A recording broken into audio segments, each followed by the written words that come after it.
Hello! On se retrouve aujourd'hui encore pour un nouvel épisode de cette saison 5 de You All qui aborde la santé mentale sous le prisme politique. Parce que Exactement. oui, la santé mentale est politique et aujourd'hui, On est avec Floki et Floki et son jouet. Marcel. Et Marcel aussi, Son jouet. c'est deux invités d'exception. Donc si vous voyez que ça bouge dans tous les sens, c'est normal, elle est en train de jouer. Voilà. Ouais, Voilà. c'est totalement normal. Elle adore le secouer comme ça, elle a le syndrome du bébé secoué avec Floki. Ouais, voilà, Marcel.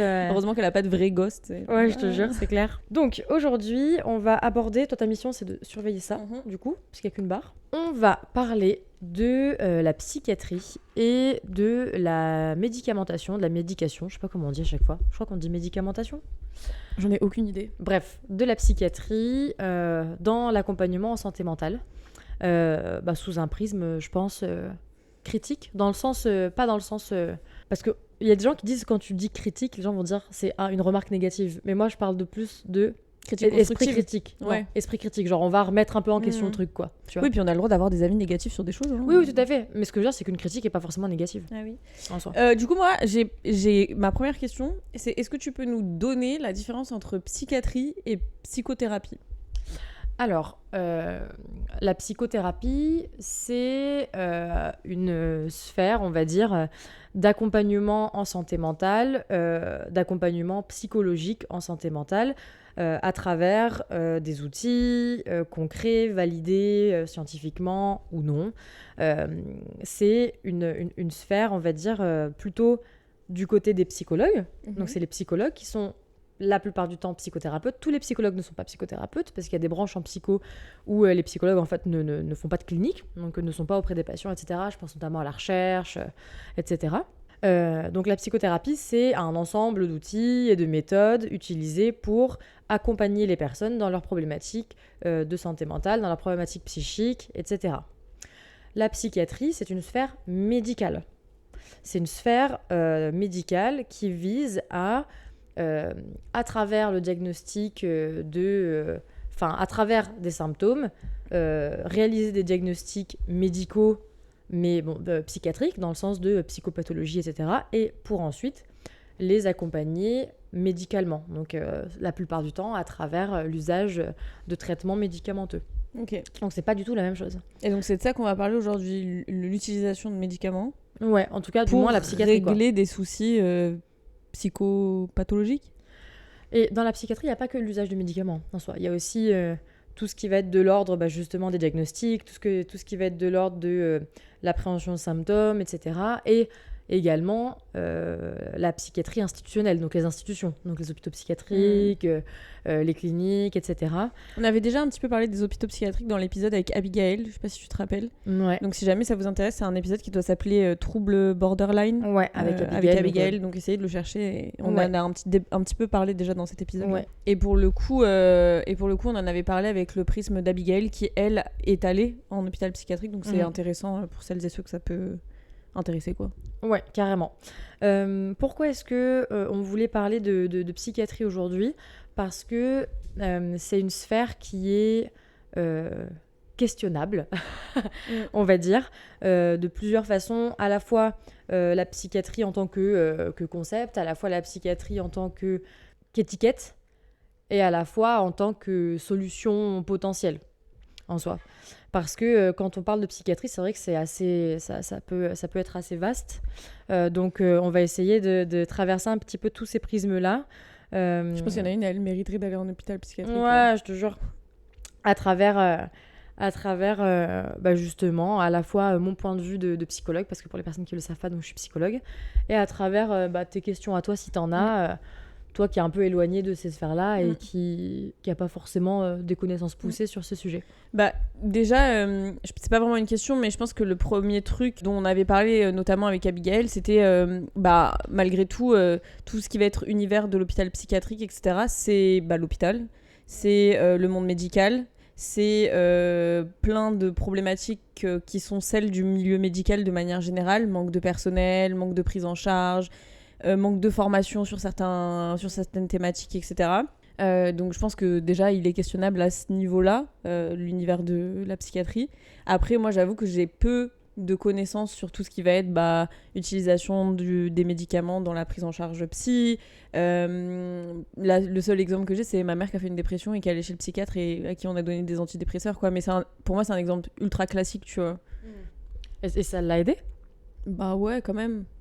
Après, ce que je trouve complexe, c'est que par exemple, elle est allée chez le psychiatre, elle a pris des médicaments et depuis, elle va que chez le psychiatre, mais elle n'a pas fait un accompagnement de thérapie à côté parce que j'imagine qu'elle a trouvé ça suffisant d'être sous médoc, d'aller mieux et de pas être plus accompagnée que ça, tu vois. Elle me dit qu'elle discute avec son psychiatre de plusieurs sujets, etc., etc. Mais malgré tout, je trouve que ça reste superficiel, c'est-à-dire que j'ai pas la sensation qu'elle ait approfondi et travaillé sur elle-même sur plein de thématiques, tu vois. Et alors du coup, ça montre bien effectivement là ce que tu dis, que la psychiatrie n'est pas un outil de thérapie. Non. Absolument pas. Et j'aurais tendance à penser que dans la plupart des cas, l'accompagnement psychiatrique ne se suffit pas à lui-même en soi. Alors, c'est pour ça, enfin, je vais un petit peu nuancer. Ne se suffit pas à lui-même dans le sens où même si la psychiatrie peut faire usage de traitements de fond, je pense que c'est primordial d'avoir une approche pluridisciplinaire en fait quand on est face à des problématiques psychiques, psychopathologiques, etc. Et d'ailleurs, les études prouvent que c'est les approches pluridisciplinaires qui ont le plus gros taux d'efficacité dans l'accompagnement de problématiques psychiques en soi. Et donc la psychiatrie fait partie des multiples approches. Mais ça m'étonne pas, tout comme, je vais faire le parallèle avec le médical du corps. Tu te fais les ligaments croisés, c'est bien d'aller chez le kiné, mais si tu fais pas aussi des étirements, si tu recommences pas à faire du sport, en fait, si t'es pas pluridisciplinaire aussi dans ta rééducation, en fait, elle va moins vite, tu vois. Oui, effectivement, c'est vrai que ça paraît un petit peu simpliste dit comme ça, parce que oui, on pourrait se dire en santé de manière générale, que ce soit santé mentale, santé physique, ça paraît évident que c'est à travers une approche pluridisciplinaire qu'on a les meilleures chances d'aller mieux et les meilleurs résultats. Mais c'est vrai qu'on nous l'explique en santé mentale, qui est quand même une sphère de la santé qui est moins démocratisée, qui est moins comprise par les gens, qui est moins mainstream. Mais en fait, on ne le sait pas forcément, ces choses-là. Moi, encore aujourd'hui, j'ai énormément de personnes qui m'écrivent et qui ne connaissent pas la différence entre un psychologue et un psychiatre. Ouais. Avant de te rencontrer, je savais pas que tu pouvais pas faire de diagnostic et tout. Pour et moi, en fait, ça, en 2025, ça me paraît aberrant. Alors, non pas aberrant que les gens ne le sachent pas, mais aberrant qu'on ne leur apprenne pas en soi. Oui, parce que c'est comme si j'allais voir un généraliste pour lui demander une échographie du cœur. Tu vois. Oui, alors qu'en fait, il faut aller voir un cardiologue. Oui, alors qu'effectivement, en médecine, et je le sais. En médecine générale, en médecine, on va dire plutôt physique, on va assez facilement connaître les différences entre les différents praticiens, etc.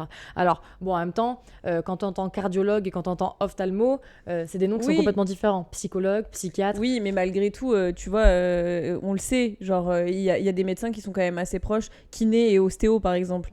Moi, je sais la différence entre un kiné et un ostéo, alors que c'est quand même assez similaire dans l'idée, tu vois. Ouais, bien sûr, parce que c'est des pratiques qui sont beaucoup plus démocratisées. Un autre point aussi qui est important à soulever, c'est l'aspect financier. Donc on a parlé dans le précédent épisode un petit peu justement du coût de la thérapie, etc. Et une des raisons aussi pour lesquelles la plupart des personnes vont uniquement chez le psychiatre, c'est parce que la plupart du temps, ça peut être remboursé. En tout cas, vu que c'est de la médecine, vu que ça peut être conventionné, en fait, la plupart du temps, il y a un dispositif de remboursement qui est mis en place, peut-être pas sur la totalité de la somme, mais sur une grande partie. Je pense notamment aux psychiatres qui sont conventionnés secteur 1, où il peut y avoir un remboursement à 100% entre la sécurité sociale et la mutuelle. Mais pourquoi ils sont considérés comme des médecins et pas vous ? Parce qu'ils ont fait médecine. Ok. Ils ont fait les 6 ans de médecine générale et 4 ans de spécialisation en psychiatrie, 4 ou 5 ans, je sais plus. Ils ont fait, je crois, 10 ans bac plus 10, donc c'est des médecins, basiquement. C'est des médecins, c'est des spécialistes, au même titre qu'un cardiologue, qu'un gynécologue, etc. Au final. C'est juste pas pourquoi ils n'ont pas mis ologue. Mais du coup, ça veut dire que on choisit de rembourser un truc qui est lié à du médicament pur et dur, quoi, en gros, bon, même s'il n'y a pas que ça, comme tu disais, et en même temps, d'un autre côté, on choisit de ne pas rembourser tout ce qui va être un accompagnement de fond et une thérapie vraiment parce que sur c'est de la long terme. médecine. C'est de la médecine. Ouais, C'est une mais consultation médicale, la consultation avec un psychiatre. elle fait tout bouger simplement. En fait, j'aimerais que vous puissiez voir. Attends, montre-leur. Regardez comment. Regardez. Mais si, tu fais comme ça avec le trépied, c'est bon, ça va bouger, ils vont s'en remettre. Salut les potes. Donc oui, en fait, tout simplement parce que les consultations de psychiatre, c'est des consultations médicales. Donc Ouais. en fait, elles sont conventionnées au même titre. Oui, non, mais ce que je veux dire, c'est Que, que du coup, on choisit de décider que vous fassiez pas partie du corps médical. Ah oui, les psychologues ne sont pas Mm. considérés comme des professionnels de santé. Et est-ce qu'il existe des professionnels de santé qui ne sont pas médecins, mais qui sont aussi remboursés, genre dans la médecine, on va Oui, dire les physique. kinés. Ah, etc. ah oui, parce que Les maintenant kinés, kiné. Ah non, maintenant kiné, ils font la première année de médecine. Hein. Ils doivent faire la première année de médecine maintenant, les kinés, je crois. Non, je crois pas. Enfin, en tout cas, ils sont pas médecins, quoi qu'il arrive.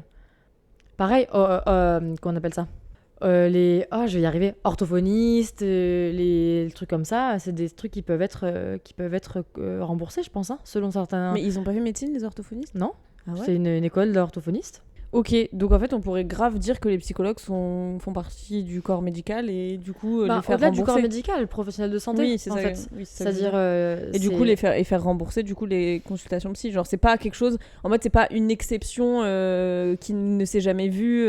Ça existe déjà, quoi. Je veux dire, Non, clairement. Ok.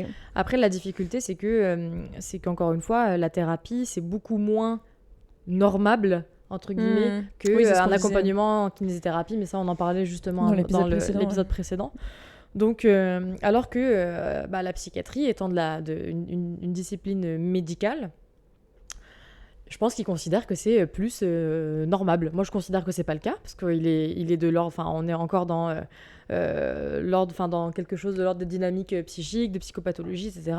Et même si les psychiatres vont s'appuyer sur le DSM-5, donc c'est un manuel diagnostique, donc avec, on va dire, toutes les psychopathos existantes à ce jour, avec une classification, avec leurs symptômes, les critères diagnostiques, etc. Mais on se rend bien compte aujourd'hui que pour plein de structures psychiques, pour plein de personnes, c'est obsolète. Dans le sens où ce manuel, le DSM-5, donc c'est le manuel diagnostique en psychiatrie, là, littéralement, les psychiatres, s'ils veulent vraiment pas se prendre la tête, ils vont regarder la personne, ils vont prendre le DSM, ils vont dire, ok, Ah oui, symptômes. Est-ce que vous avez ce symptôme pour la dépression? Est-ce que vous avez de l'anédonie? Est-ce que vous êtes apathique? Est-ce que vous avez une perte d'intérêt pour les choses? Est-ce que vous avez un manque de motivation? Est-ce que vous avez des troubles du sommeil? Est-ce que vous avez une perte ou une prise de poids, etc. Machin. Donc ça fait partie des symptômes dans le DSM de la dépression. Le problème, c'est que les critères de diagnostic, ils ont été créés par la plupart du temps des vieux psychiatres hommes, blancs, et la plupart du temps, les diagnostics, ils ont été réalisés sur des petits garçons. Ouais. Des petits garçons, des hommes, etc. Quand on voit, par exemple, la plupart des dosages de médicaments, par exemple, ont été réalisés sur des tests, la plupart du temps, par des hommes sur des hommes, on se dit bien que, pour les critères diagnostiques, évidemment, ça n'allait pas être fondamentalement différent.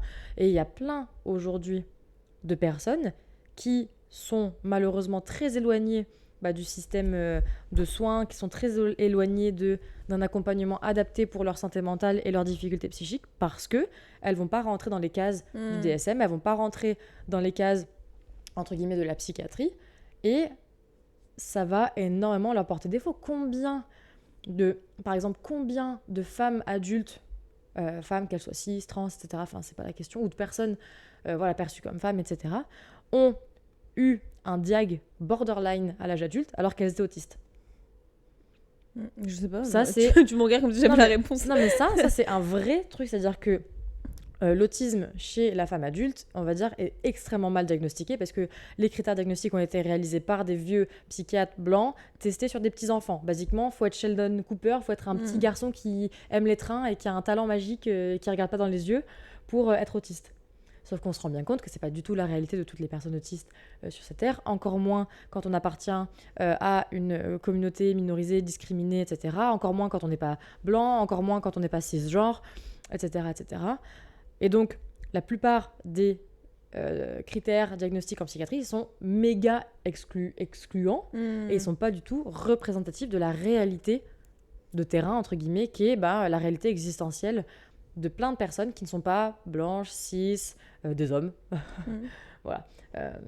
Et ça, c'est un énorme sujet. Il y a plein de gens aujourd'hui qui sont victimes de la psychiatrie. C'est-à-dire qu'ils vont, qui vont à un moment donné dans leur vie juste exploser, décompenser, parce que le système n'est pas du tout adapté à leur mode de fonctionnement, parce que ces personnes-là vivent des violences et elles vont juste être parquées dans des endroits parce que on comprend pas ce qui leur arrive, on va leur coller une étiquette qui n'est pas la bonne.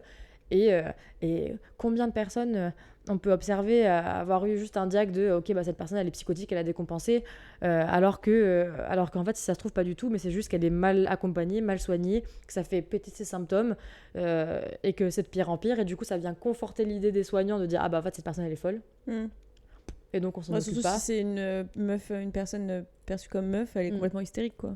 Exactement. Et donc c'est en fait, il y a, on va dire, toutes les personnes qui ne rentrent pas dans le moule hétéronormatif, blanc, cisgenre, de classe moyenne à aisée, etc. En fait, peut très facilement devenir une victime de la psychiatrie, quoi. Combien de personnes j'ai croisées avec des mauvais diagnostics, par exemple. Enfin, c'est aberrant, franchement. Ok. T'as des questions? Non, mais du coup, tu voulais un petit peu parler aussi de toute la partie médication, Je sais pas si on dit médication, médicamentation. Voilà, les médicaments, quoi. Tu voulais parler un peu de cette partie-là. C'était quoi que t'avais envie... Enfin, quel est le sujet autour de tout ça? Parce que du coup, genre, donner des médicaments, c'est bien, mais à mon sens, c'est comme pour plein de choses, même dans la santé physique, on va dire. Donner des médicaments, c'est bien, mais en fait, ça cache les symptômes, mais ça règle parfois pas le souci de base, tu vois. En fait, ça dépend. Ça dépend des traitements et ça dépend de l'intention avec laquelle on les donne. Et encore une fois, ça dépend de la pluridisciplinarité de l'approche. Quand on prend, par exemple, les antidépresseurs, il y a quand même une partie où il y a un traitement de fond. C'est-à-dire les antidépresseurs peuvent vraiment modifier ta chimie interne, etc.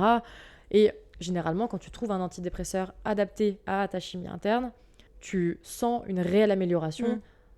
Au-delà des symptômes, une réelle amélioration en fait de ton état, etc. Donc, il y a des traitements médicamenteux qui vont être quand même, malgré tout, plus des traitements de fond que d'autres. Par exemple, les anxiolytiques ne sont pas en tout cas, je suis pas médecin, d'accord, mais en tout cas, à ma connaissance, les anxiolytiques, qui sont plutôt des médicaments en prise ponctuelle, en si besoin, pour l'anxiété, les crises d'angoisse, etc., sont moins des traitements de fond. Là, c'est vraiment du traitement de symptômes. C'est j'ai mal au crâne, je prends un Doliprane. Oui, voilà. Mais ça m'explique pas pourquoi j'ai mal au crâne, ça vient En fait, c'est comme si toi, qui as des migraines à répétition, tu faisais que prendre des Doliprane sans essayer de chercher pourquoi tu déclenches des migraines à répétition, tu vois. Mais par contre, en fait, dans certains contextes, ces médicaments-là, ils servent quand même. C'est-à-dire que si je ne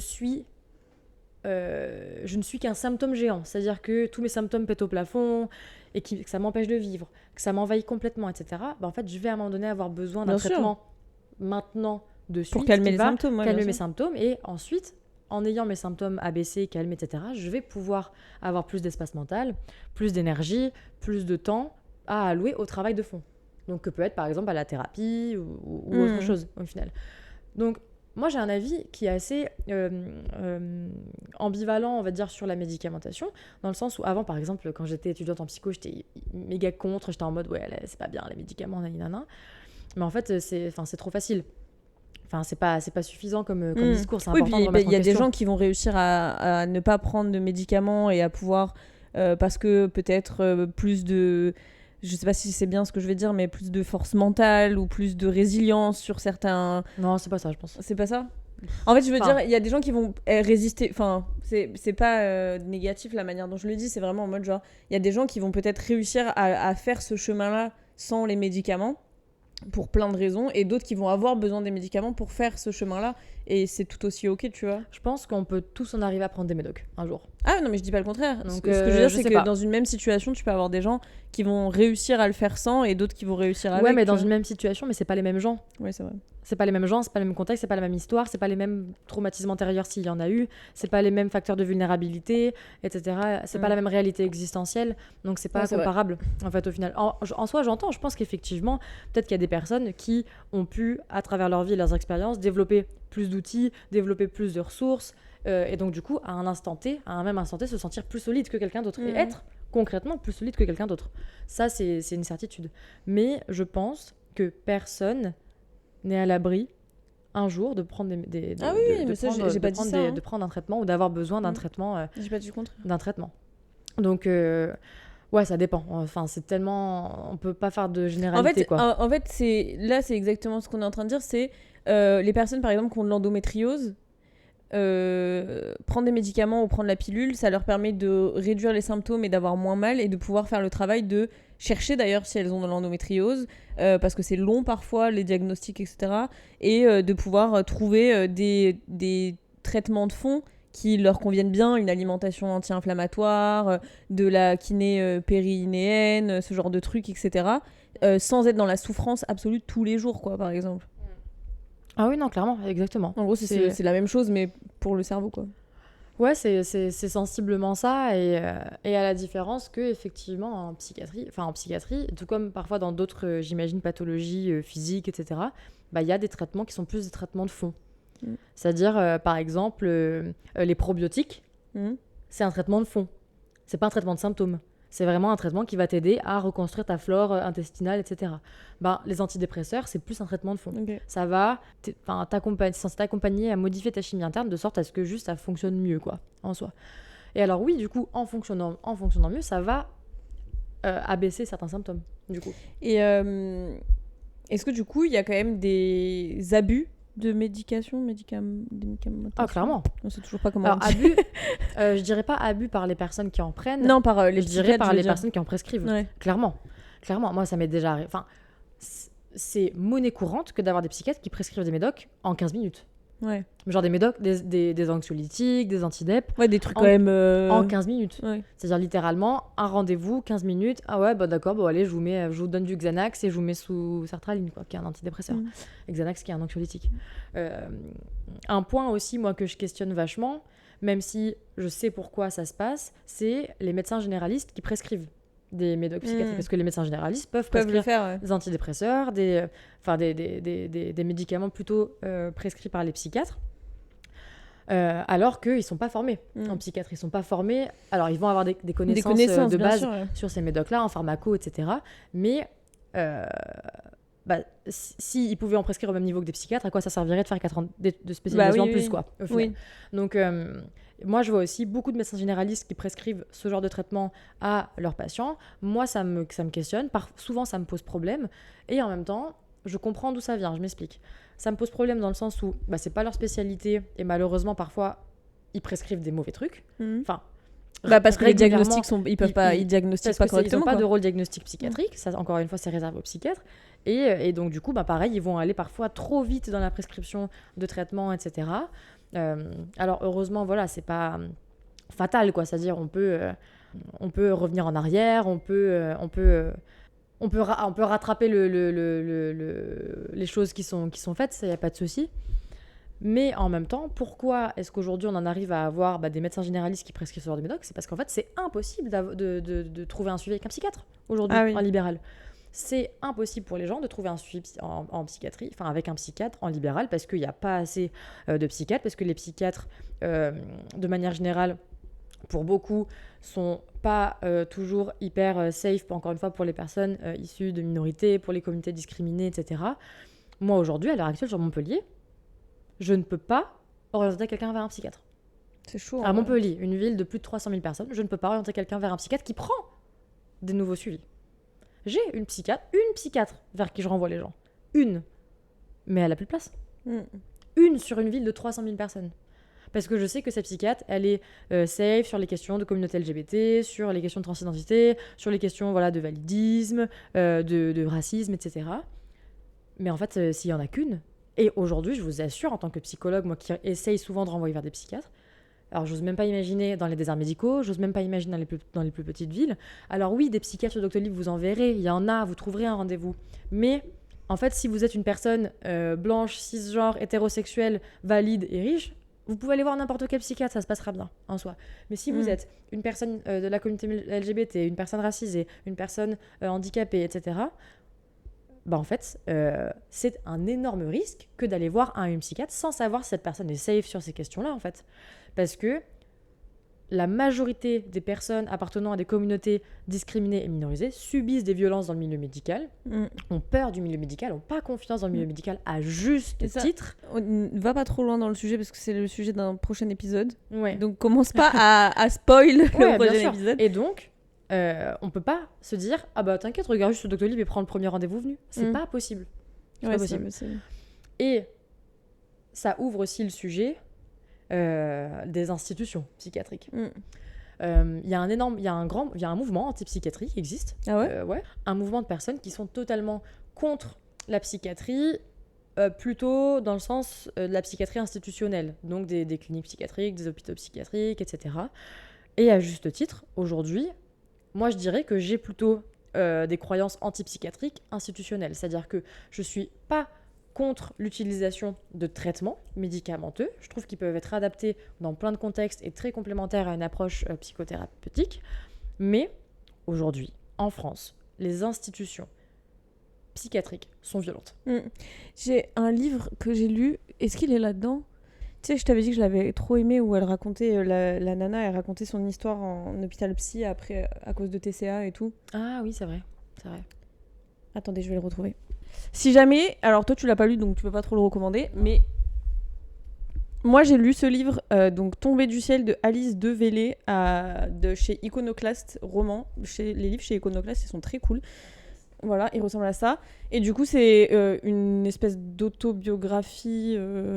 Du coup c'est une espèce de roman mais autobiographique dans lequel la personne qui a écrit ce livre, donc Alice, raconte son internement. C'est comme ça qu'on dit ? Son internement en hôpital psy à cause de TCA, et du coup elle raconte la violence qu'elle y a vécue et tout ce qu'elle y a vécu, quoi. Et il y a des moments c'est hard quand même. Ah non, carrément. Et là on met un petit trigger warning effectivement pour les personnes qui seraient sensibles à ces problématiques là, mais oui, l'internement en psychiatrie c'est extrêmement violent pour la plupart des personnes. Sur les personnes que j'accompagne, je dirais que aucune ou presque n'a vécu une expérience entre guillemets bénéfique ou constructive en psychiatrie, ou alors vraiment par bribes, mais la tendance reste quand même à un vécu violent, inadapté, et encore une fois quand on n'est pas une personne blanche, cis, hétéro, etc. Mais est-ce que ça tu penses que c'est genre dû à ce que je disais au début de l'épisode, c'est-à-dire à un manque de personnel, à la fatigue des infirmiers, infirmières, etc., parce que ils font des journées à rallonge, parce que c'est des métiers qui sont quand même malgré tout complexes, etc., ou est-ce que c'est aussi dû au fait que on minimise et on marginalise tellement la santé mentale que ces malades-là, ils ont moins d'importance que des malades physiques, par exemple? C'est dû à plusieurs choses. C'est dû au fait qu'effectivement, la santé mentale reste pour moi une sphère qui est beaucoup plus stigmatisée que la santé physique. C'est dû également au manque de budget, en fait. Ouais. Il y a pas d'argent, déjà dans les hôpitaux publics de manière générale. Oui, pas que en psychiatrie. Et il y a encore moins d'argent dans les institutions psychiatriques. Donc on se retrouve avec du personnel qui va être pas bien payé, qui est pas suffisant, pas suffisamment formé, qui est épuisé, etc. Et donc qui est la plupart du temps, malgré eux, pas correctement là pour les personnes accompagnées. C'est pas pareil d'être présent pour une personne qui a une jambe cassée que pour être présent pour une personne schizophrène qui vient de décompenser. C'est pas la même présence à avoir. C'est pas la même présence à avoir pour quelqu'un qui vient de se faire opérer de l'appendicite que pour quelqu'un qui est en état d'anorexie mentale et physique et qui a besoin d'une présence complètement autre. C'est pas le même accompagnement, c'est pas la même présence. C'est pas les mêmes connaissances à avoir. Le personnel en psychiatrie, il n'est pas, la plupart du temps, pas suffisamment formé, pas suffisamment au fait de comment est-ce que s'incarnent vraiment les troubles psy, etc. Et donc, malheureusement, ça rend les institutions complètement violentes, quoi. Et il y a aussi, parce que les critères diagnostiques, parce que les critères sur lesquels ces institutions-là se basent, comme je l'ai dit tout à l'heure, sont pas exhaustifs, sont excluants. Et donc, encore une fois, quand on se retrouve, malgré nous, en psychiatrie, et alors qu'on coche pas les cases, du coup, on va être mal accompagné, du coup, on va plus subir de violences, plus subir d'abus, Et en fait, c'est terrible, quoi. Et en même temps, qu'est-ce qu'on fait quand on a une personne qui est en crise, qui va extrêmement mal, etc. Qu'est-ce qu'on fait à part l'internat en psychiatrie, parce que ça reste un espace clos, sécurisé, et où la personne elle a beaucoup moins de risques de mettre en danger sa vie. Donc en fait, moi c'est un dilemme moral que j'ai énormément quand je suis face à des personnes que j'accompagne qui sont en crise, qui sont extrêmement mal, qui ont potentiellement des idées suicidaires importantes, etc. À part, qu'est-ce que je peux faire à part leur recommander d'aller aux urgences psy ?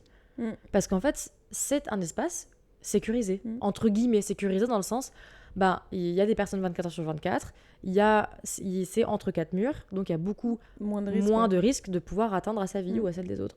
Mais du coup, on en revient au sujet de la santé mentale, c'est politique, encore une fois, puisque du coup, le manque de budget dans les hôpitaux publics et donc dans les hôpitaux psy, c'est les budgets de la santé. Et donc, c'est les budgets que l'État décide de mettre aussi dedans. Donc quand on vous dit que la santé mentale elle est politique, c'est qu'elle est politique à plein de niveaux, et ça c'en est un. Le budget que l'État met dans la santé mentale, soi-disant comme on disait la grande cause nationale 2025, en fait les budgets ont pas du tout augmenté ces dernières années sur la santé mentale. Ils ont même été coupés comme dans tous les hôpitaux publics, etc. Et en vrai, c'est affolant quand tu te rends compte à quel point ils veulent encore réduire les budgets pour la santé, etc. Enfin, tu te dis, mais en fait, genre déjà que les prises en charge psy, mais aussi physiques, genre les urgences, STP, tu vas aux urgences, tu passes 8 heures. Genre, c'est pas normal. Non, dans ces clair. cas-là, c'est pas une urgence si pendant 8 heures je dois attendre, tu vois. Mais en fait, c'est comme pour tout, tu vois, c'est vraiment... c'est ce genre de truc, il faut remonter la pelote de laine. Effectivement, quand tu prends les urgences, elles sont pleines parce que dans le quotidien, il n'y a pas assez de médecins, assez de médecins qui prennent des nouveaux patients, pas assez de structures qui peuvent faire tampon entre les moments où il n'y a pas de médecins et les urgences. Et donc, en fait, les gens se retrouvent à aller aux urgences pour des trucs qui sont pas urgents. Pour des trucs qui sont pas fondamentalement urgents, parce que y a pas de médecin, parce que c'est oui, le week-end, parce que si tu veux faire venir un médecin à domicile, etc., ça coûte une blinde. Et en ça plus coûte de une blinde. ça, tu te rappelles quand j'avais fait venir un médecin à domicile, je l'ai attendu combien de temps ? 3 heures ? 3 heures. J'étais en train de vomir, de me vider de mon sang, j'avais tellement mal. À ce jour-là, j'ai cru que j'allais crever, genre. Et j'ai mis 3 heures avant qu'un médecin arrive, alors que je l'ai payé archi cher parce qu'il est venu à domicile. En fait, les urgences pleines, tu vois, c'est la partie émergée de l'iceberg. Et tout comme la manière dont ça se passe en institution psychiatrique, c'est la partie émergée de l'iceberg. Et si on regarde que ça, effectivement, on va se dire c'est complètement pourri, c'est de la merde, etc. Mais il faut aller plus loin que ça, il faut aller chercher ce qui se passe sous l'eau, quoi, dans toute la partie immergée de l'iceberg. Et là, on se rend compte que encore une fois, on subit les dynamiques du capitalisme, on subit des dynamiques discriminatoires constamment, on subit les dynamiques liées à la norme et à la norme hétéro, cis, blanche, riche, etc. Et donc c'est ce qui fait que soit d'un côté, on a un énorme pan de personnes qui sont complètement éloignées du système de soins et qui deviennent des personnes qui seront des victimes à un moment donné de la psychiatrie, quoi.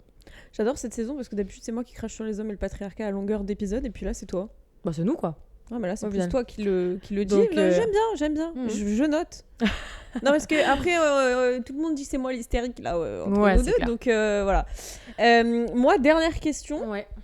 C'est, je sais que vous en tant que psychologue, vous j'allais dire reléguer, mais c'est pas du tout le mot, vous renvoyez assez régulièrement quand même des patients et patientes vers des psychiatres pour justement poser des diagnostics que vous pouvez pas faire, ou pour justement une aide médicamenteuse, etc. Est-ce que t'as la sensation que dans l'autre sens ça se fait aussi beaucoup, c'est-à-dire des psychiatres qui renvoient régulièrement vers des psychologues pour justement avoir une approche plutôt pluridisciplinaire, pour avoir complété l'aide médicamenteuse avec de la thérapie, etc. Est-ce que vraiment ça se fait aussi beaucoup dans l'autre sens ? Ça se fait en tout cas. Je peux pas te dire à quel point ça se fait vu que je suis pas trop de l'autre côté, enfin je suis pas de ce côté-là de la barrière, mais oui, ça se fait.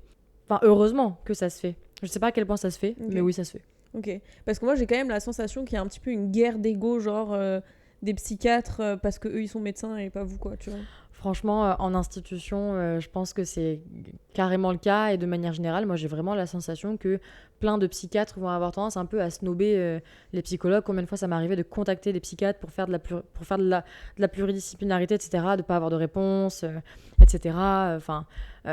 Quand on prend par exemple la réalisation d'un dossier MDPH, donc un dossier à la maison départementale des personnes handicapées, en fait, le certificat médical, donc, il doit être réalisé par un médecin, un psychiatre, etc. Et la parole du psychologue, elle n'a pas trop de valeur dans ce genre de dossier. Alors que, selon moi, elle est... Potentiellement, c'est toi qui suis la personne depuis bien plus longtemps.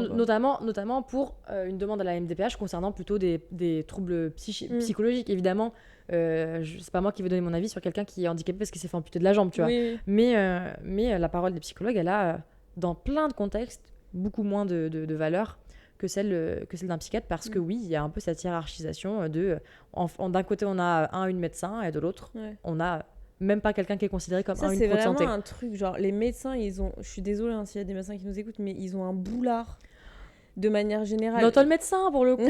Non, mais tu vois, genre, quand t'entends les gens qui sont en études de médecine, qui sont internes, externes et tout, qui font leurs études et qui te racontent à quel point il y a des médecins qui sont violents avec eux, à quel point il y a des médecins qui sont qui se prennent pour Dieu, tu sais, parce qu'ils sont médecins. Et toi, t'en as un petit peu parlé dans ton épisode aussi de l'errance médicale que t'avais fait il y a un petit moment maintenant. En fait, pareil. Où les médecins, ils pensent savoir tout, et genre que en fait ta parole à côté n'a pas vraiment de valeur. Mais pareil, ça, en fait, faut tirer la pelote de laine. Oui, clairement, je suis d'accord avec toi. La posture des médecins, souvent, elle est questionnable, quoi. Elle est questionnable, mais parce qu'en tirant la pelote de laine, en fait, c'est des études qui sont horribles. C'est des études qui sont surexigeantes qui te plient en fait des êtres humains en mille, qui te les rongent jusqu'à l'os, dans lesquels ils sont sous-payés quand ils sont en internat, dans lesquels ils sont maltraités par leurs supérieurs, qui ont eux-mêmes souffert, et donc malheureusement, qu'est-ce qu'ils font ? Ils reproduisent des dynamiques, parce que c'est comme ça qu'on fait. En fait, c'est la partie immergée de l'iceberg, et ça en fait des personnes à qui on va inculquer ces trucs un peu ce truc de toute puissance, à qui on va inculquer ce truc d'argument d'autorité de j'ai raison, c'est moi le médecin, l'autorité, c'est moi le médecin. Et malheureusement, ça donne ce que ça donne, quoi. Oui, je suis d'accord, mais du coup, je pense que c'est potentiellement un sujet aussi chez les psychiatres, puisque du coup, ils sont aussi médecins et ils ont fait ces études-là, avec ce truc d'autorité un peu de moi, je suis médecin et je sais mieux que les autres, quoi. Complètement. Ok, trop bien. Est-ce que tu voulais rajouter quelque chose ? Donc non, pas spécialement, mais c'était ça a permis, je pense, de faire un petit tour là de la critique un peu de la psychiatrie, à la fois du côté des médicaments et à la fois du côté des institutions. Je pense qu'il y a plein de choses à dire, qu'il y aurait toujours plus de choses à dire, mais ça me paraît déjà être une porte d'entrée intéressante. Si vous avez des questions, et si là, ce qu'on vous a dit aujourd'hui, ça vous amène des idées à débattre, etc., n'hésitez pas à nous dire tout ça en commentaire. Par contre, si vous cherchez un ou une psychiatre, ne nous demandez pas, parce que du coup, on peut pas vous recommander. Mettez vos recos, bien sûr, en commentaire là, de l'épisode ou sur les réseaux, mettez-nous ou envoyez-nous en DM vos recos de psychiatres en visio, dans votre ville, etc. Comme ça, au moins, on peut partager. Qui sont safe pour la communauté et pour les... En tout cas, qui sont cool. Qui sont cool, ouais. Parce qu'on peut pas... Si c'est une personne hétéro qui nous envoie un contact, elle peut pas nous dire qu'il est safe pour la communauté LGBT, par exemple. Oui, c'est sûr. Mais en tout cas, qui vous paraissent chouettes et qui sont chouettes ou qui ont été chouettes avec vous.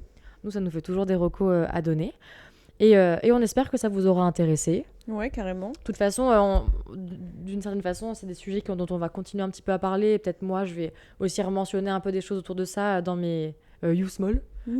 Ouais, ça y est, elle a trouvé un petit nom comme ça dès le premier épisode, sans même me concerter. Mais j'aime bien. Ouais. Dans les You Small. Dans les You Small, donc dans les petits épisodes qui se situent entre 2 épisodes d'une saison. Et puis du coup, on vous dit à la semaine prochaine. Pour le You Small. Pour le You Small, et à dans 2 semaines pour l'épisode suivant de la saison. Pour le You Big. Non, pour le You All normal. Ouais, pour le You All normal. Ça marche ? Bye. Bye bye.